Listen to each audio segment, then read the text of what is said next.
আসসালামু আলাইকুম। কেমন আছেন আপনারা সবাই? আলহামদুলিল্লাহ আমি অনেক ভালো আছি।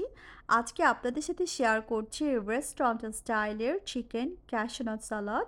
এই সালাদটির জন্য আমি নিয়েছি হচ্ছে গিয়ে চিকেন, নিয়েছি অনিয়নস, নিয়েছি চিলি, টমেটো, লেমন, কিউকাম্বার এবং ক্যাপসিকাম। সাথে নিয়েছি আমি কিছু sauce, western sauce, soya sauce, chicken chili sauce and নিয়েছি আমি আম সল্ট। সবগুলো সস থেকে আমি হাফ চা চামচ করে নিয়েছি। আর নিয়েছি হাফ চা চামচ জিঞ্জার পাউডার। সবগুলো উপকরণ একসাথে মিশিয়ে নিচ্ছি চিকেনটার সাথে। এখানে আমি একটা ছোট চিকেন ব্রেস্ট নিয়েছি। অ্যান্ড সবগুলো উপকরণ দিয়ে আমি মাখানোর পরে সাথে দিয়ে দিলাম হচ্ছে ৩.৫ টেবিল চামচ মতন কর্নফ্লাওয়ার।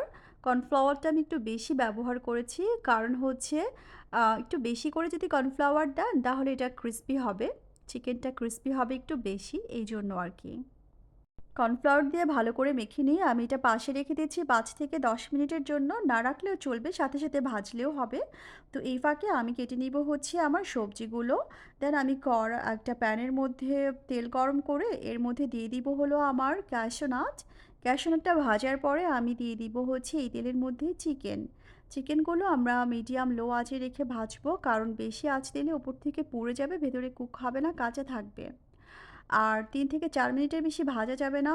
ম্যাক্সিমাম ৪ মিনিট বা ৫ মিনিট এর মধ্যে উঠিয়ে ফেলতে হবে। আদারওয়াইজ ভেতরে হচ্ছে গিয়ে শক্ত হয়ে যাবে, ড্রাই হয়ে যাবে, কোনো জুসিনেস থাকবে না চিকেনের।